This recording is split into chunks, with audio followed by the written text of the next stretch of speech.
house on Black Hollow Lane at the far edge of a forgotten town, where the streetlights flicker more than they shine, stands a house no one dares to claim.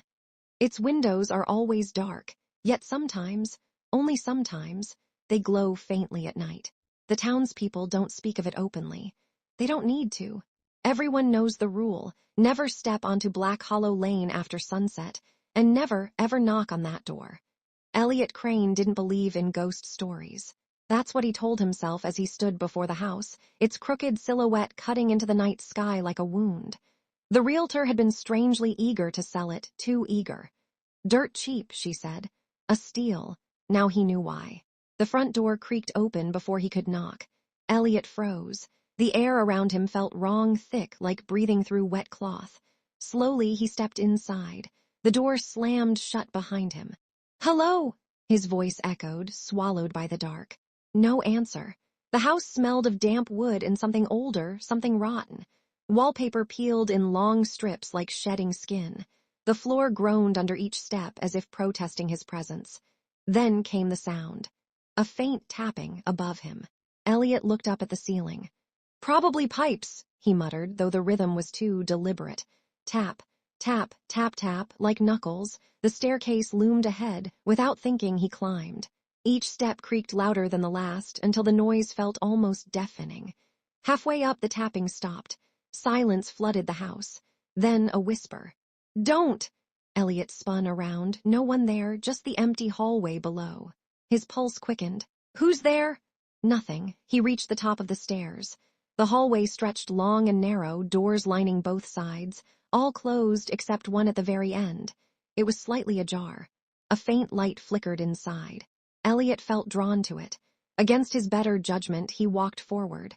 The floor felt softer here, almost like stepping on something that gave way beneath him. Like skin, he stopped. Slowly, he looked down. The floorboards weren't wood anymore. They pulsed. A wet, breathing surface stretched beneath his feet, veins crawling just below it. Elliot staggered back, heart pounding. The door at the end creaked open wider. The light inside wasn't warm. It was pale and shifting. "Hello," he whispered. A voice answered, from inside the room. "Elliot." His blood ran cold.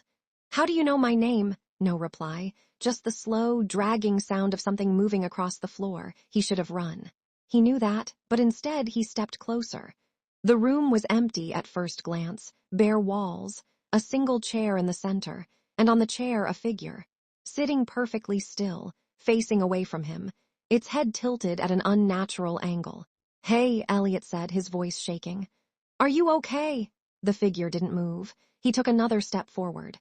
The smell hit him first, sweet and putrid like decaying flowers. Then the sound, a wet crack. The figure's head twisted, slowly, impossibly, until it faced him. It had no face. Just smooth skin stretched tight where eyes, nose, and mouth should be. Elliot stumbled back, choking on a scream. The thing stood. Its limbs unfolded with a series of sickening pops. And then it spoke, not with a mouth, but from everywhere. "You came in." Elliot ran, down the hallway, down the stairs, his feet slipping on the shifting, breathing floor. The front door was right there, just a few steps away. He grabbed the handle. It wouldn't budge. Behind him, the house groaned. Walls warped. The ceiling bent downward like it was closing in. The tapping returned, louder now, surrounding him. Tap, tap, tap, tap, all around. "You came in," the voice whispered again, closer this time. Elliot pounded on the door, screaming for help. The handle turned. Slowly, hope surged in his chest. The door creaked open, but it didn't lead outside.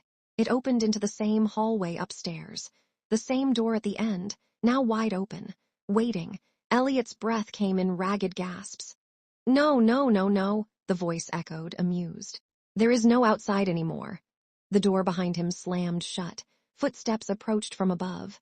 Slow, deliberate, tap, tap, tap, tap. Elliot sank to the floor, shaking. The last thing he heard before the lights went out was his own voice whispering from upstairs. "Hello," and